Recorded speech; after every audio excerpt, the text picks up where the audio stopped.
पढ़ना है।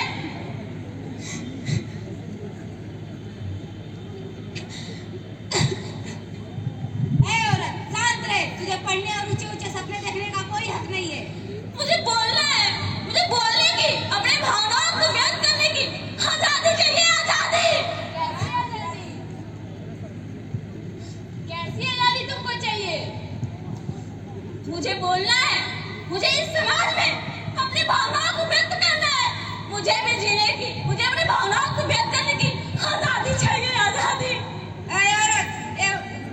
धर्म तुझे बोलने की आजादी नहीं देता। अगर तुझे बोलना है तो बोल, मगर उतना ही जितना हम चाहे। लेकिन मैं क्यों?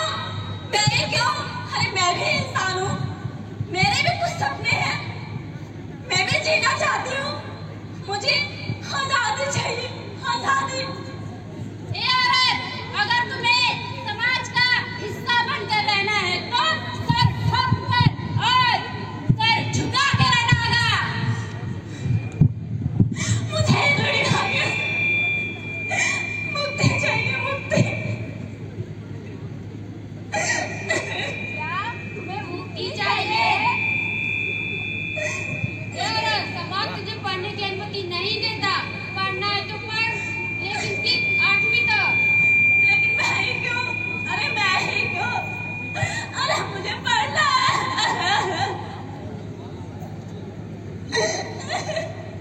तुझे पढ़ने का कोई हक नहीं है। अगर तुझे पढ़ना है तो पढ़, लेकिन सिर्फ 8वीं तक। तुम पढ़ नहीं सकती, तुम काम नहीं कर सकती, तुम काम नहीं कर सकती। ये कैसा समाज है जो हम बेटियों पढ़ने का, बोलने का, अपने भावनाओं को व्यक्त करने की आजादी नहीं देता? अरे हम भी इंसान हैं, हमें भी पढ़ना है, हमें भी इस समाज में घुल मिल के रहना है। हम भी जीना चाहते हैं, हम भी सर उठा के जीना चाहते हैं, लेकिन ये समाज हमें जीने नहीं देता।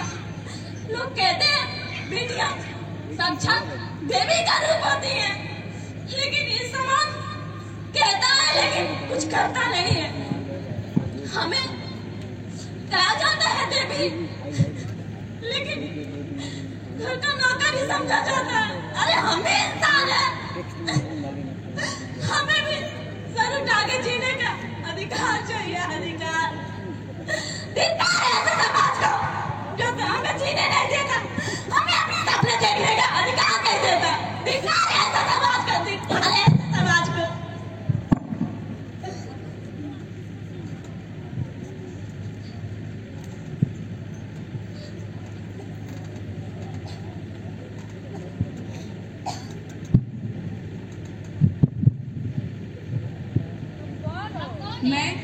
मैं इंसाफ की देवी हूँ, और जहाँ जहाँ अत्याचार, अधर्म और अन्याय होगा वहाँ मैं उपस्थित होंगी।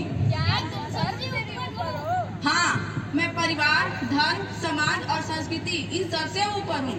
ऐ नारी, उठ जाओ। आप कौन है? मैं इंसाफ की देवी हूँ और मैं तुम्हें इन सामाजिक बुराइयों से मुक्त कराने आई हूँ। पर कैसे? इस किताब के जरिए, ये हमारे देश का संविधान है। ये एक ऐसा किताब है जो तुम्हें वो हर एक अधिकार देगा जिससे तुम्हें इस समाज ने वंचित किया है।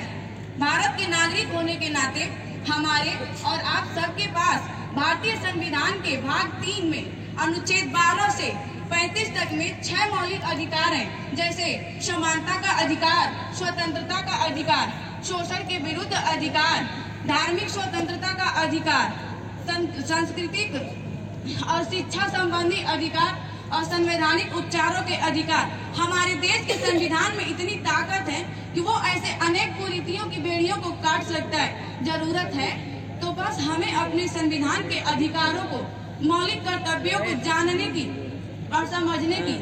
हमारे देश के संविधान में ऐसी इतनी ताकत है कि वो ऐसे अनेक कुरीतियों की बेड़ियों को काट सकता है। भारत हमारी माता है और हम इसे एक नारी के रूप में पूजते हैं, लेकिन आज इसी नारी के गोद में एक महिला के प्रति इतना अत्याचार हो रहा है। ये कैसा समाज है? हम कौन होते हैं एक नारी के प्रति इतना अत्याचार करने वाले, जब हमारे सर्वोच्च संविधान ने इसे समानता का अधिकार दिया है। आज भी हमारे समाज में ऐसे अनेकों लोग हैं जिन्हें अपने अधिकारों और कर्तव्यों का ज्ञान नहीं है, और यही कारण है कि इनके प्रति ऐसे अत्याचार और शोषण हो रहे हैं। तो आज के समय में एक जिम्मेदार नागरिक होने के नाते हमारा यह कर्तव्य बनता है कि हम अपने समाज को इससे अवगत कराएं।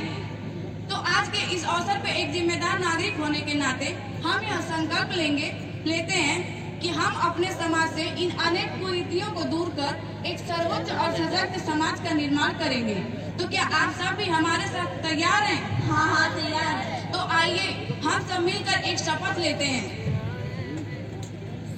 हम भारत के एक जिम्मेदार नागरिक होने के नाते यह संकल्प लेते हैं कि हम भारत से अशिक्षा, अन्याय, अत्याचार, शोषण और धार्मिक अंधविश्वासों जैसी कुरीतियों को दूर करने में अपनी अहम भूमिका निभाएंगे। भारत माता की जय! भारत माता की जय! भारत माता की जय!